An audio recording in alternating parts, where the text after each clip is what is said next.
हम आपको बता रहे हैं आसिम मुनीर को फील्ड मार्शल बनाया गया है। ये बड़ी खबर निकलकर सामने आ रही है। शहबाज शरीफ के कैबिनेट ने ये बड़ा फैसला लिया है।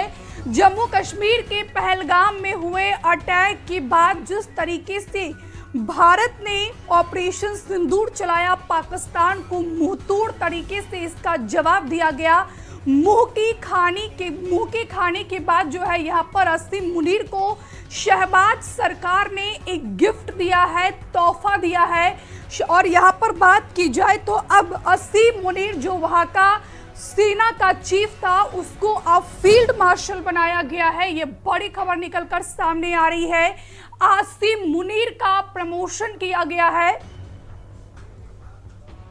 आसिम मुनीर का प्रमोशन किया गया है। आपको याद होगा कि ये वही आसिम मुनीर है जो लगातार भारत के खिलाफ कई गतिविधियों में ये संलिप्त रहा है, भारत के खिलाफ एजेंडा तय करता है।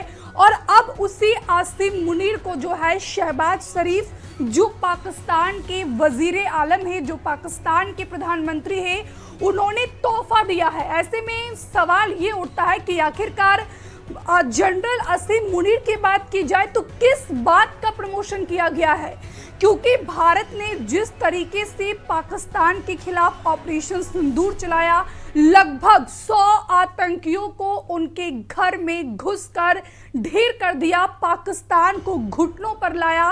और उसके बाद खुद पाकिस्तान के डीजीएमओ का फोन भारत के डीजीएमओ के पास आता है। पूरी दुनिया में पाकिस्तान बेनकाब हुआ, किस तरीके से उसकी किरकिरी हुई, बाकायदा आईएमएफ जाता है, लोन की मांग करता है। और अब जो है आईएमएफ ने भी पाकिस्तान पर कई बड़ी शर्तें लगा दी है। तमाम चीजों के बीच पाकिस्तान की राजनीति से ये बड़ी खबर निकलकर सामने आ रही है, जहां पर पाकिस्तानी सेना का प्रमुख जनरल आसिम मुनीर का प्रमोशन कर दिया गया है, एयरफील्ड मार्शल बनाया गया है। इसी पर ज्यादा बातचीत के लिए हमारे सहयोगी रानू मिश्रा हमारे साथ फोन लाइन पर जुड़ गए हैं। रानू, ये क्या तोहफा दिया गया है वहां के सेना प्रमुख को? किस चीज की उपलब्धि है उनकी कि उनको जो है फील्ड मार्शल बना दिया गया? देखिए, कोई उपलब्धि नहीं है, घबराहट और बौखलाहट है। आप देखिए किस तरीके से ये संकेत है पाकिस्तान से कि गृह युद्ध की तरफ पाकिस्तान बढ़ रहा है। क्योंकि पहले खबरें ऐसी आई थी जब पाकिस्तान के जो आर्मी का जो चीफ है जनरल आसिम मुनीर, उसका जो सहयोगी था जिसको अभी आईएसआई का मुखिया बनाया गया था, तो आप देखिए जिस तरीके से उसको एनएसए का मुखिया बनाया गया था आईएसआई से हटाकर, तो मुनीर जो है वो अपना वर्चस्व स्थापित करने की कोशिश कर रहा है पाकिस्तान में। यानी जो जनरल आसिम मुनीर है आर्मी का चीफ, जिसका अभी प्रमोशन हुआ है, ये प्रमोशन इस बात का संकेत है कि बुरी तरीके से आप इंडिया से युद्ध में, अभी जंग में, ऑपरेशन सिंदूर में मात खाई, आपके 64-65 सैनिक मारे गए, तब आप प्रमोशन अपने सेना अध्यक्ष का कर रहे हैं। यानी शहबाज शरीफ पर दबाव है वहां की आर्मी का, यानी ये गृह युद्ध जैसे हालात वहां पर बनते हुए दिखाई दे रहे हैं। ये गृह युद्ध की तरफ संकेत है कि आसिम मुनीर का सेना अध्यक्ष बनना, यानी शहबाज शरीफ की कुर्सी जो है वो खतरे में कहीं ना कहीं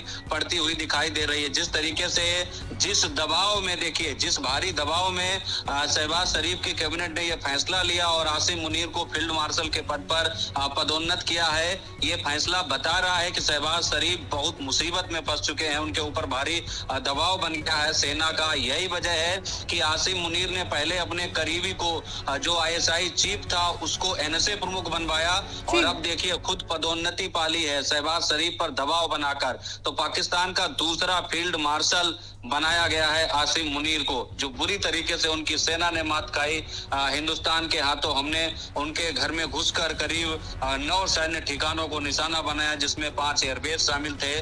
100 से ज्यादा खूंखार आतंकियों को मारा, 60-65 उनके सैनिक मारे गए। ऐसे हालात में अगर सेना अध्यक्ष का प्रमोशन हो रहा है तो सीधा सीधा स्पष्ट संकेत है कि वहां की सरकार और वहां की सेना में वर्चस्व नहीं बन पा रहा है, आपस में समन्वय नहीं बन पा रहा है। यानी विघटन की स्थिति है, गृह युद्ध के हालात बने हुए हैं पाकिस्तान में। शहबाज शरीफ ने यह भारी दबाव में यह फैसला लिया है, ना चाहते हुए आसिम मुनीर को फील्ड मार्शल बनाया गया है। आप सोचिए कि पाकिस्तान में सेना के पास ही पावर होता है सारा, तो आप सोचिए प्रधानमंत्री वहां का चाहेगा कि वहां का सेना अध्यक्ष पदोन्नति पाए, वो अपने खिलाफ कोई रास्ता क्यों अख्तियार करेगा? तो जाहिर सी बात है ये बहुत बड़ा संकेत है पाकिस्तान से कि